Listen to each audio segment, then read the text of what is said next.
to do a little video talking about one of my pinball machines. I've got a few of them, but this is one of the first ones that I got. And this is a 1986 Gottlieb Hollywood Heat. It is on the Gottlieb System 80B um, board set. When I got this machine, it was not working. I've pretty much gone through the whole thing, replaced multiple parts, done all kinds of things to kind of bring it back to life. Um, One of the first things I did is these machines are notorious for bad grounds. The when Gottlieb switched over to solid state, which is moving from electromechanical to solid state boards or like motherboards opposed to rolling drums and mechanical relays. Um, it was after they were bought out by Paramount Pictures. And after that change, they focused more on getting machines out and kind of going cheap in a few areas. And with one of those things they did, they outsourced all of their board design, meaning the motherboards, to a different company. And that company, I believe, is called Delta. And that company originally did a few board designs for NASA and other aerospace applications.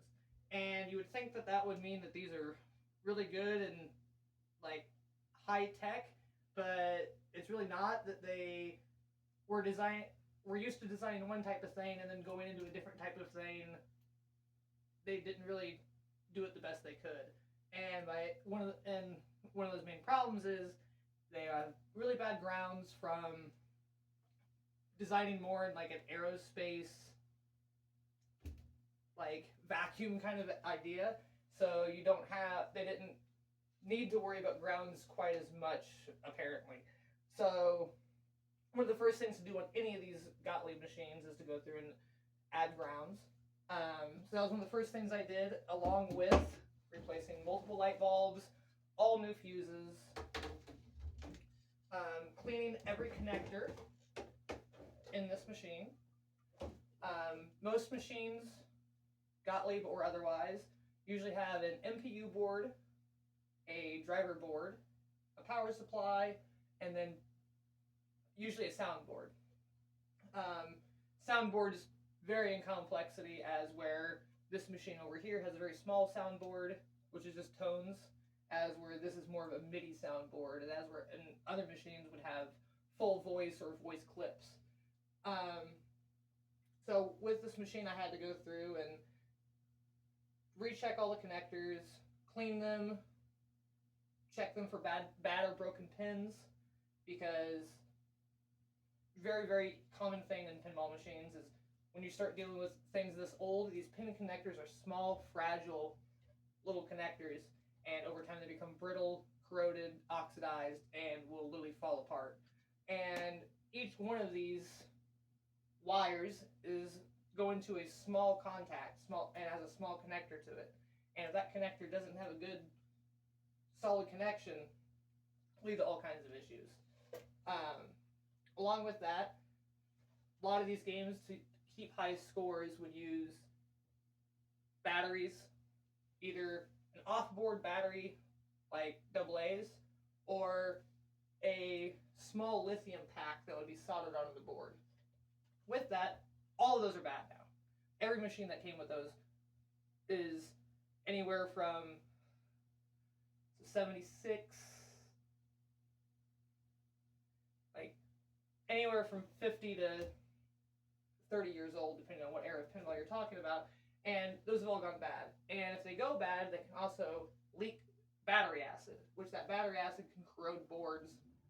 So another good thing to do anytime with a new machine is to remove that if it's still there, or clean any corrosion that's happened from it, and replace it with something different. Either this is a supercapacitor, it isn't a battery like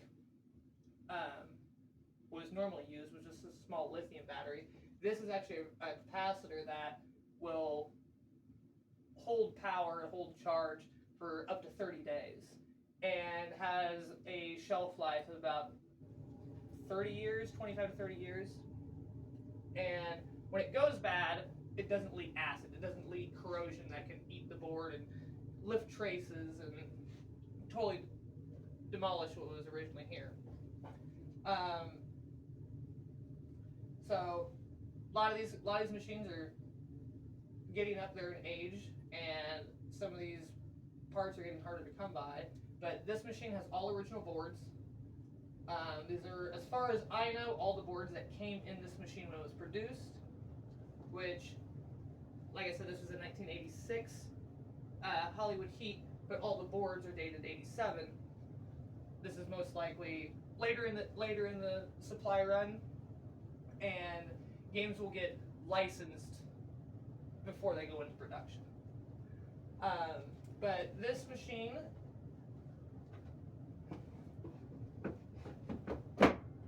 has had to have, along with the standard ground extra connections, which are a lot of these black wires, which are adding more grounds than what the board originally had, so it can so if something doesn't have a good connection, there's a secondary ground that will still keep it grounded and keep everything working properly. But even with that, this machine had transistor issues, coil issues, light issues, and that driver board is what kind of controls most of that.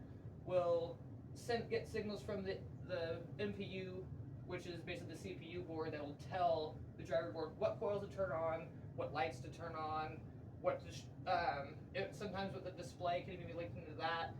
But a lot of displays usually have their own boards. Kind of just depends on what machine you're talking about. But with that, the out-hole coil on this was bad. Had to replace that, and it was going bad because of this transistor was actually staying open and would instantly lock the coil on every time you turn the game on. Most coils in pinball machines are dual voltage coils or single voltage coils. Dual voltage coils are usually your flippers, where it has a high voltage for the initial hit of the flipper, and then when the flipper stops, there is a actual switch that triggers, that lets it know that the flipper is no longer moving, and then it switches to a lower voltage to hold the flipper there that won't burn out the coil. But something like an out-hole coil that only has one function, which is just to hit the ball into the trough, or out of the trough into the shooter lane, is a single voltage coil, and when that locks on, it'll just, and it stays on, it'll just bake itself. It'll get extremely hot and literally melt. So had to replace the coil since it was staying on, and had to replace the transistor along with it. Also with coils, the coil works through an electromagnetic coil that then basically magnetizes and pulls a plunger either in or out of the coil, usually in. And that's how most, like, flippers, kickers, pop bumpers, pretty much a lot of the mechanisms in pinball machines are either a coil or a small electric motor, which electric motors usually came later. For more in-depth things like raising and lowering doors or small wheels. This machine also, with that driver board, uses transistors to control certain lamps. All lamps on this machine, besides the general illumination, are CPU-controlled lamps. So there was a transistor that tells these lamps to turn on and off. And with that, when I got the machine, I had certain lights that would not come on no matter how much I cleaned the lamp pot. The lights would not come on, and traced it back. What it was is a transistor. Some of these transistors are getting harder to find. You have to kind of do a little bit of research and find alternates sometimes. Because, for instance, on this, the transistors that were on it were real small, short transistors, and the ones that are on here now are a lot taller, which helps with the heat dissipation as well by having that bigger heatsink fin. With that being said, though, like, all the lights now work, all the flippers work properly, coils work properly, um, and then on top of this, all the lights have been changed from incandescents to LEDs, which cuts down both on heat and it also extends the life of how long the bulbs will last.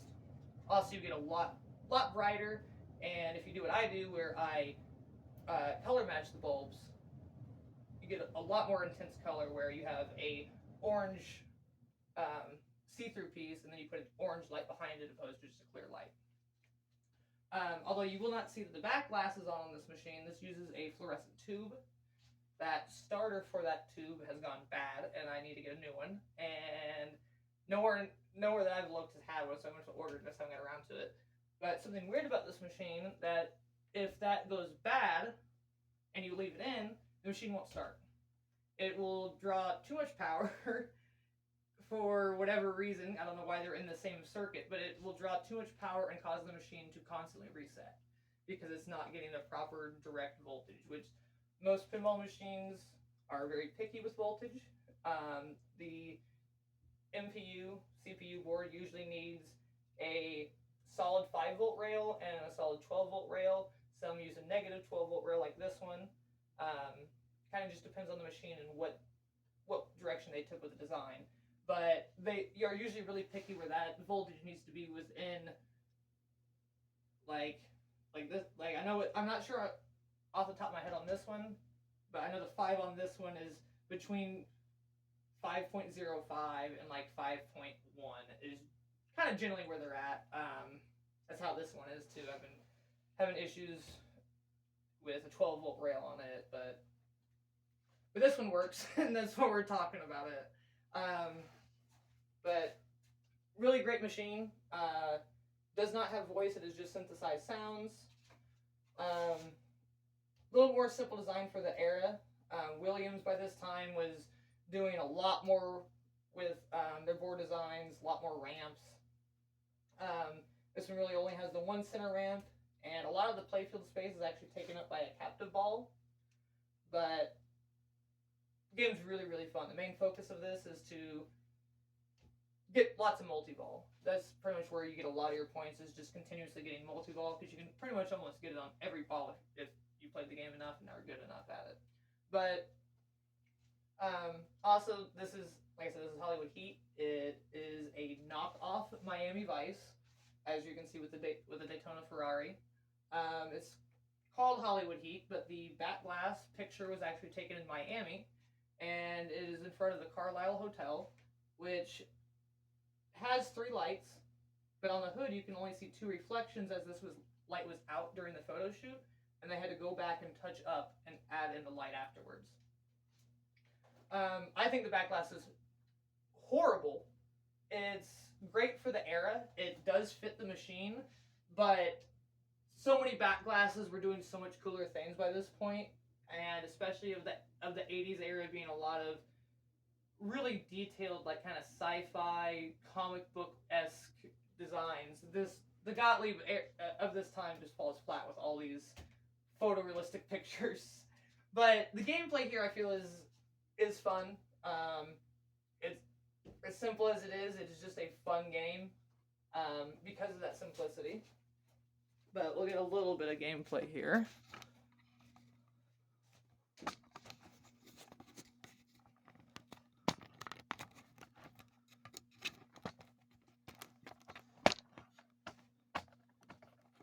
Sorry if I'm all over the place. I kind of just did this with no script or anything. I just kind of wanted to do a video. I've been happy this machine is finally working again. I actually had a bad connection. I thought it was something way worse, but all I had to do is kind of go through, clean some contacts. Really need to clean the pins, or repin some of the connectors, but the pin and connectors on this machine are ones that are a headache to replace.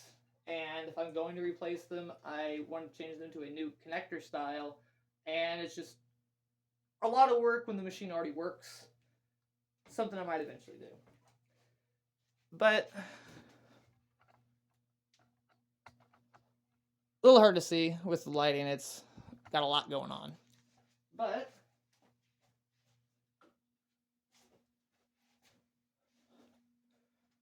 play a game here.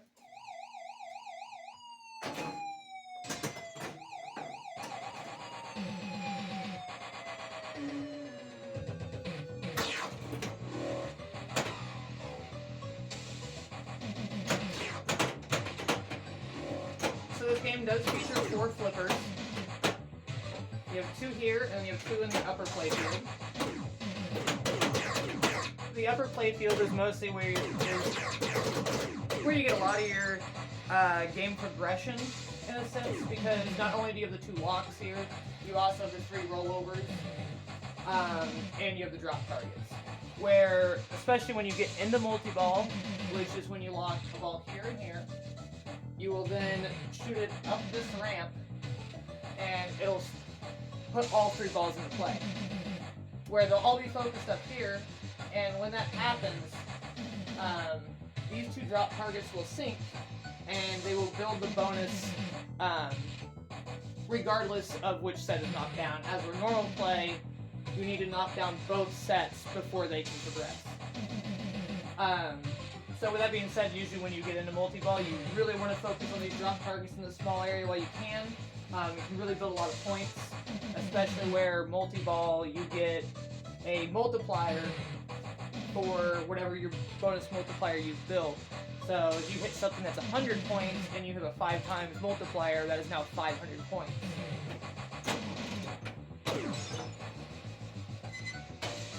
And then of course we're going to go right to a drain after the whole. But there is lane change, where you can change those 3 lanes.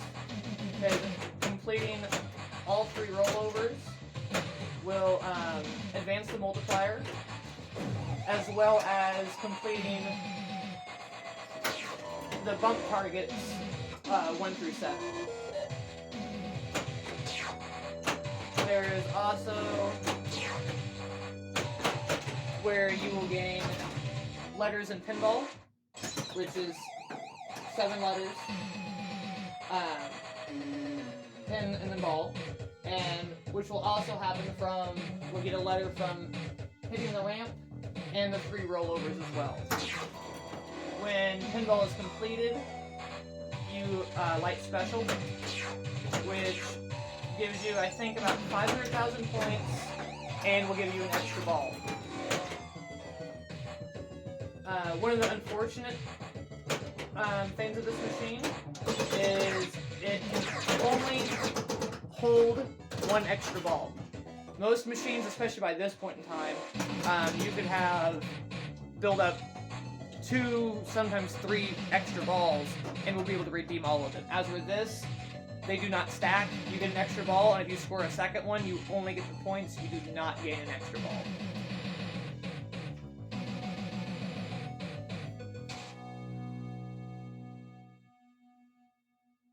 But one of the really fun things about this machine is when you do get extra ball, or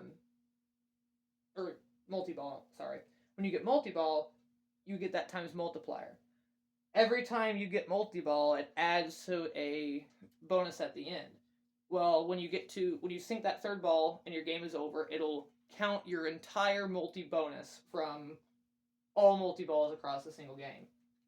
And when it does that, it plays, I can't think of the name of the tone where it keeps it sounds like it's getting higher and higher, but it's not. It'll do that for the final tone, and can go on for a long time depending on how long your multi-ball is. But this is one of the machines I have, one of the ones I really like. I'm probably going to do videos on my other machines. I've got some other pinball machines, I got some other arcade machines. Probably do videos as I get them fully functional. Couple of them I've got a couple hiccups here and there, but yeah. Love trying to keep these alive, and always want to try to get more of them. But I don't know, it's something neat, and I feel like not a lot of people know a lot about these. Something else cool I wanted to add about pinball is this is Gottlieb, there is Williams, there is Bally, there is Stern, Chicago Coin, are kind of some of the the main names you'll hear, opposed to some for the classic stuff. And most of pinball pretty much came from Chicago. A lot of pinball came from Chicago. All these machines were made in Chicago or in the Chicago area. One of the machines I have, which is by Chicago Coin Operations, I actually have the shipping label from them, from the Chicago factory to the location where it was set up for play for years. But yeah, just something I'm into and like to ramble about, and wanted to share. Hope you guys enjoyed it. Like I said, I'll probably do some more videos of some other machines. Bye.